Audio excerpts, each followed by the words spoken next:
All right, so Alan Wake 2, I don't know about that because Alan Wake 2 got critically panned by so many people. Why is Alan Wake 2 being nominated for Game of the Year?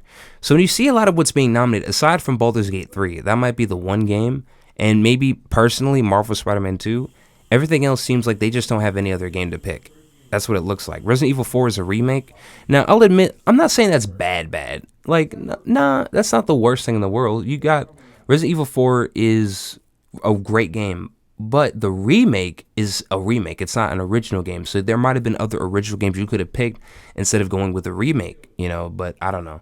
Alan Wake 2, that's so controversial. People say it's shitty, and I'm shocked that you put that up here. And this is like another example of the discourse and the detachment between critics and gamers. We can just never see eye to eye on stuff like that. Baldur's Gate 3, of course. Baldur's Gate 3. I've heard a lot of the rumors about that. Let's see, Super Mario Bros. Wonder. Really? The Zelda 2? Really? I don't know.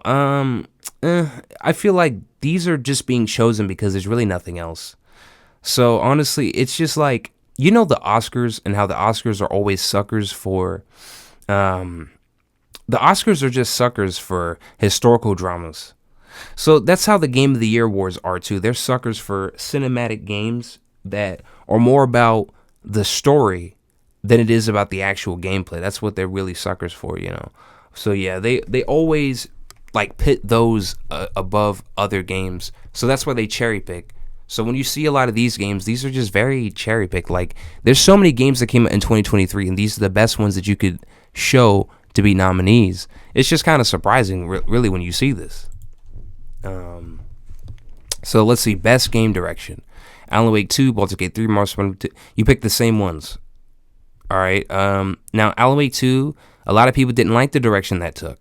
They criticized it and said that this is an inferior product to Alan Wake 1, and said that there was a lot of issues. If even diehard fans who loved the first Alan Wake are having issues, and people who don't even know what Alan Wake is, right? And they're coming in playing the game, they're like, what? So I don't know why that's even here. So that's really surprising. And then you put all the other games, the same games in there. The Baldur's Gate 3 I can understand, especially RPG wise, yeah. But I don't get everything else. Like, I feel like that's... Why is Cyberpunk 2077 here? That game's broken. That game launched fucking broken. I don't understand that.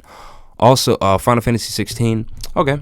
Spider-Man 2. Yeah, I can kind of see that. I could see that. Alan Wake 2, people complained about the story and said the story was uninteresting, and they forced the story down people's throats in the very beginning. And then by the time they got to the gameplay part had issues. So I don't know about that. Baldur's Gate 3, yeah, that actually makes sense. Cyberpunk 2077... Okay, the game was really broken, but I mean, hey, I guess the narrative, that's from a DLC. Why didn't the main story have that kind of narrative? You realize that that's a DLC. That's not the main game. I'm just saying. So the DLC is winning best narrative? You couldn't get a game that had the best narrative? Didn't God of War Ragnarok come out in 2023? Shouldn't that have won best narrative? Or did that win best narrative for last year? I don't, maybe I got that wrong, I guess. Never mind. So I don't understand that. That doesn't make any sense to me. I don't get that. What's that about? So sorry about God of War Ragnarok. I think that came out before, so never mind. But the point that I was trying to reiterate is that there's other games that have good narratives. They came out in 2023. So what's that about? Alan Wake 2. And I have issues with God of War Ragnarok as well. I don't just, I have a lot of problems with that game. Alan Wake 2 for best art direction. Okay, that's more subjective. Hi-Fi Rush. I've heard rumors about that. It looks pretty cool. Lies of P. Another Souls-born game. I'm tired of that combat system, and here it is again. So yeah, they've been praising Lies of P because it has Souls-born combat, and it's basically its own genre at this point. It's like, yeah, but everyone just keeps copying it. It's just so many games that do this. It's like, okay. But I guess that's for the art direction. Super Mario Bros., Zelda. Yeah, that's the art direction. That's not really, I'm looking at, let's see, best score in music. Oh, yeah, that's the music and stuff like that. Yeah, audio design. Yeah, like the Dead Space, those are the guys, audio design, best performances. Oh, cool. The dude from Jedi Survivor, Idris Elba, was in Phantom Liberty. Oh, shit. All right. You got Yoda in Spider-Man 2. Oh, hell yeah. You got the girl from Alan Wake 2. Okay. Oh, shit. All right. And Baldur's Gate 3. Yeah. That makes sense that would be on here. Final Fantasy 16. Yeah, man. I'm not going to lie. Final Fantasy 16 does interest me. I can't deny that one. Innovation, accessibility. You put the fighting games in accessibility? Are you serious?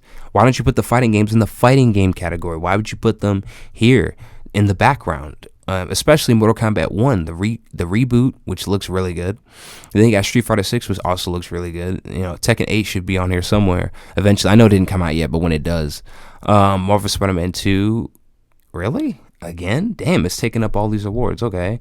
For Hi-Fi Rush, Forza Motorsport, Diablo 4. Yeah, Mortal Kombat 1 and Street Fighter 6 should be in the fighting game category. You shouldn't regulate good games like that or interesting fighting games like that. So, because I thought Street Fighter 5 was awful, but 6 looks way better.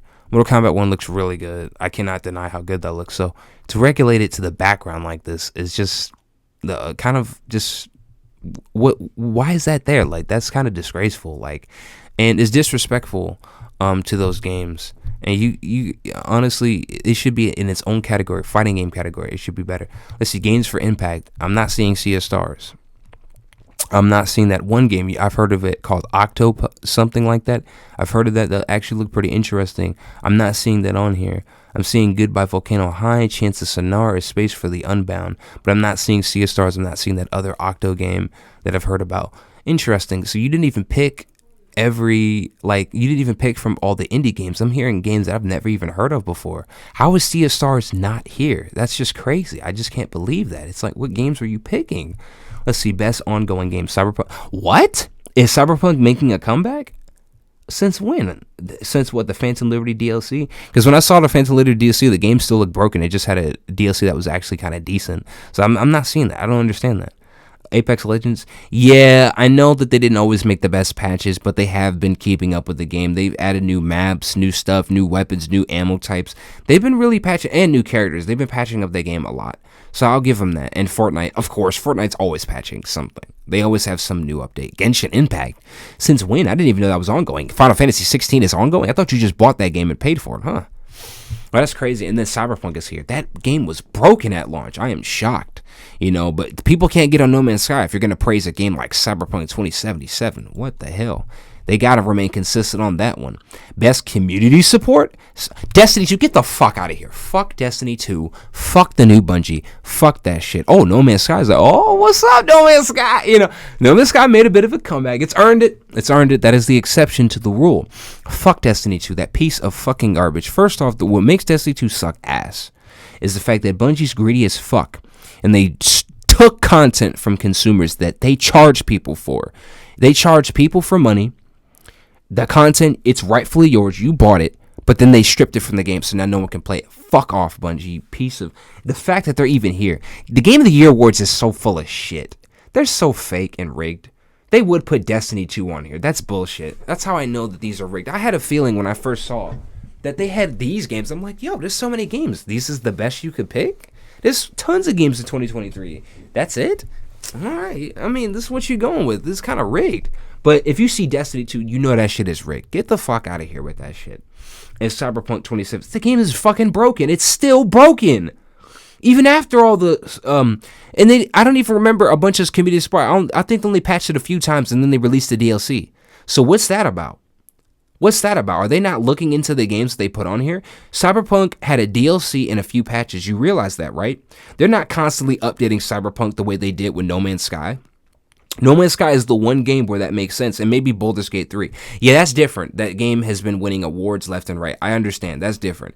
That's but Cyberpunk 2077, Destiny fucking 2, you know how much content they stripped from the game? How much shit they fucked up on Crucible? How much fucking shit their exotics are shit? They got rid of a bunch of raids. They got rid of content that people pay for. Fuck off, Bungie.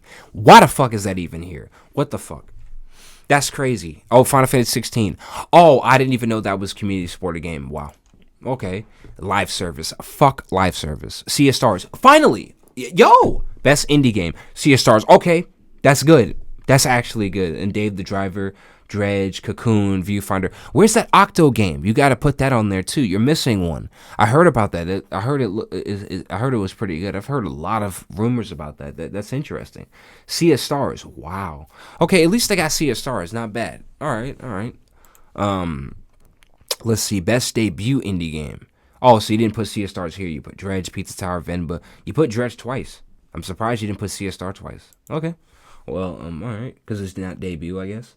Who's playing mobile games? Like, skip. Like, no, I'm skipping them. Like, you guys should know that people are gonna skip mobile games. So mobile games, VR is not the thing. Why do people keep pushing VR? VR is not the thing. That's a skip. Because VR is just whatever these days. Best action game. Armored Core, Fires of Rubicon should have been nominated for Game of the Year. And this is coming from a Firm Software. I'm not even a Firm Software fan like that. You know, I love Dark Souls. It's a masterpiece. I hate Elden Ring. Yeah, I said it.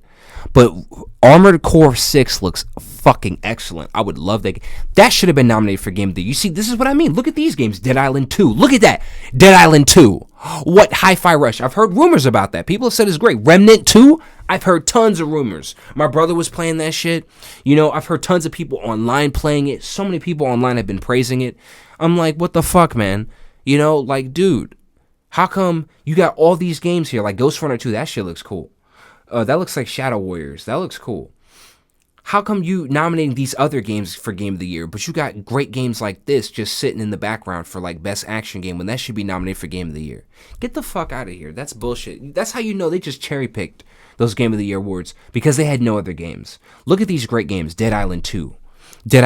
Holy fucking shit. Armored Core 6. Look at these great games.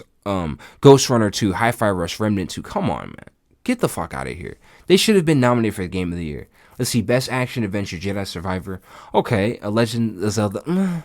Resident Evil 4. Well, that's a remake, but, I mean, if it's good, it's good. I'll admit that. All right, you know. Because I'm looking for new games, man. I'm not looking for remakes. Like, if it gets the praise, all right, well, but I'm really looking at new games. Let's see, Marvel Spider-Man 2. Okay, damn, that's just raking up awards. All right.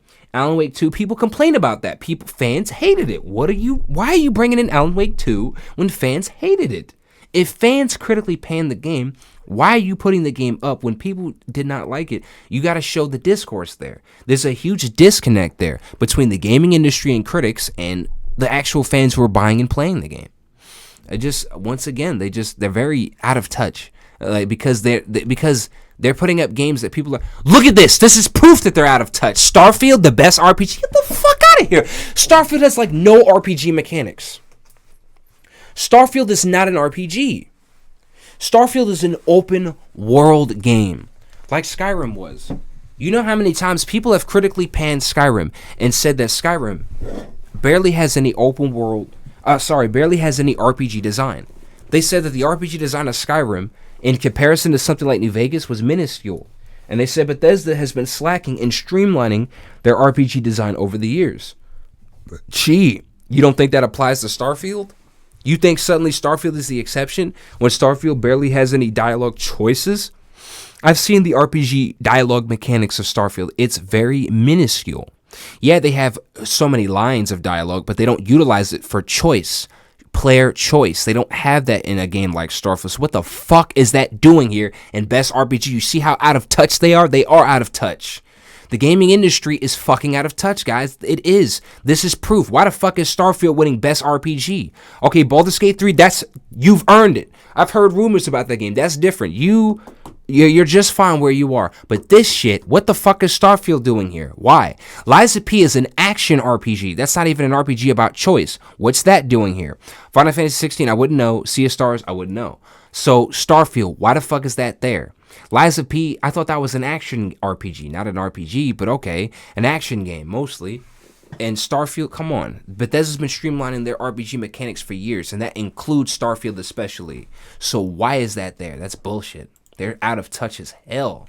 Let's see, Best Fighting Game, God of Rock, Mortal Kombat 1. See, this is where that belongs. Street Fighter 6 and Mortal Kombat 1, they belong here. And not even just there. You can also nominate them even higher than that. I mean, damn, the Game of the Year awards are just so slacking. Nickelodeon All-Star Brawl 2, oh, that looks cool. All right. Some of these games need to be nominated higher than that, you know? Best Family Game, Disney Illusion, Party. Oh, yeah, this is family games and stuff like that. All right, well, you know. Oh, and Sims. Oh, skip. You know, like I'm not thinking. Oh, sports games. Oh, you know, best multiplayer. What? Baldur's Gate 3 is a multiplayer? Okay. Party Animals. The best multiplayer you could come up with was Party Animals in the year 2023. You guys are so disconnected and out of touch, it's not even funny. The best multiplayer of 2023 you could come up with was Party Animals. Wow. You guys are so out of touch. It is ridiculous. Street Fighter 6, okay, this is a fighting game. All right. Baldur's Gate 3, I didn't even know that had one. Diablo 4, okay. Super Mario Bros. Wonder, all right. Yeah, you guys are out of touch. There's so many multiplayer shooters, games, action games, and the best you could pick was this. What the fuck, man? Come on. That's the best multiplayer I could pick. Best adaptation, The Last of Us TV show, hands down. There's people in my family who haven't even heard of Twisted Metal. They don't even know what Twisted Metal is, and they like the show. So I've heard about that. I didn't get to see it for myself. It does look kind of good. The Super Mario Bros. Movie, everyone loved it. I never got to see it. The Castlevania Nocturne, that shit looks fantastic. Castlevania, have you seen seasons 1 through 3? That same guy who's producing, he's making a Devil May Cry show. That does look good. I've seen Castlevania seasons 1 and 2. I didn't really finish 3 yet. So yeah, that looks good. The Last of Us TV show is good, so I'll give him that. So out of touch. Remember Starfield winning best RPG. So fucking out of touch. What the fuck are you doing? Most anticipated game, Tekken 8. Star Wars Outlaws, hell yes. Definitely. Hades 2 does look good. Final Fantasy 7 Rebirth. I didn't like Final Fantasy 7, the original or the remake. Tekken 8. I'm gonna fuck people up online. I am so ready. I fucked them up on Tekken 7. I fucked them up on Tekken 5. I fucked them up on Tekken 3. And I fucked them up on Tekken Revolution. I fucked them up online and offline. You know, I am so ready for Tekken 8. Star Wars Outlaws, I hope it's good. Ubisoft, I swear to God, man. I swear, you better not. Oh, after EA's bullshit. Oh my God. Woo! Please make that fucking game good, dude. What the fuck? Oh my God. Oh my fucking God. Oh, this is just stuff unrelated to gaming. Okay, so this is basically the end. This is it. So I have a couple of closing notes when I skimmed through a lot of these particular categories. That was fucking rigged as fuck. Starfield winning best RPG. Get the fuck out of here. And those are the best multiplayer games they can come up with. They couldn't come up. This 2023, there's so many multiplayer games you could have came up with. Come on. They're also missing some indie games. And these are the best Game of the Year awards? Really? I think it's rigged, and I think that they cherry-picked on purpose because they didn't have that many games to choose. But then they had other games to choose from, too. So that's bullshit. I don't know what's going on. I feel like they're cherry-picking specific games the same way they do with Oscars. They'll have these great movies, but then they'll cherry-pick the historical drama. I think there's a bias. You know what? I think there's a huge bias, and they're also disconnected. They're so detached. They don't know what the fuck is going on in the gaming industry. And that's my take on the Game of the Year awards.